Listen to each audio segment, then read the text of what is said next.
So here we have the BMW 118 on a 12 plate.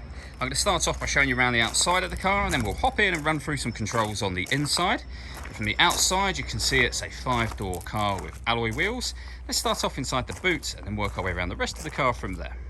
As we approach the back of the car, you can see we have reversing sensors. Plenty of boot space as well, along with that 60/40 split folding rear seat should you wish to increase this space even further.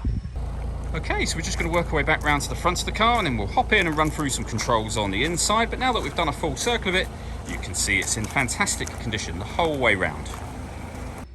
Just briefly before we climb in, I think it's well worth seeing the interior from this exterior point of view. There's plenty to run through on the dashboard, so let's hop in and we'll do that right now. Okay, now that we're inside the car, we're going to start with the dials. On the left-hand side, we have the speedometer and fuel gauge. We have the rev counter on the right-hand side, and then the middle, you can see the total miles for this car, which is 76,559. You can change the information displayed above that by pressing a button on the end of the indicator stalk for various bits of trip computer and fuel economy information. If we back out to the steering wheel, on the left-hand side, we have cruise control, and over on the right-hand side, stereo and phone controls. The phone controls can only be used once you paired the phone up to the car, which is done over in the sensor just here, underneath the telephone heading. You would then pair your phone under Bluetooth devices by adding a new device. All of the movement I'm making on the screen is all being done using the iDrive system, which is essentially this dial. You can press the buttons that surround it to access certain things directly, but we're on the main menu at the moment, so using just the dial, if you want to listen to the radio, you can rotate the dial to radio, push the dial down, and then from there you can use the dial, jog it to the left. You'll see we got FM and AM, and you can access your radio stations from there. We can come back out to the main menu.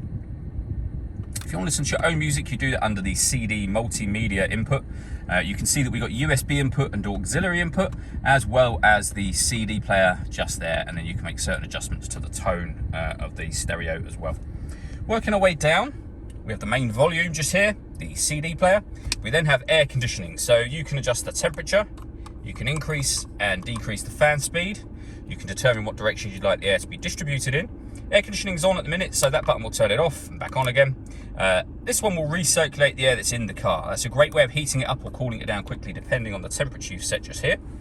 We have a 6-speed manual gearbox, and then next to that we can turn off the traction control and we can change the driving setup of the car. So you can put the vehicle into sport mode, you can put it into Sport Plus, we can come back down to Sport, down to Comfort, which is your everyday driving, and then Eco Pro as well.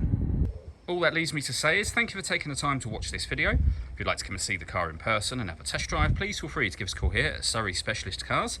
We'd love to hear from you soon.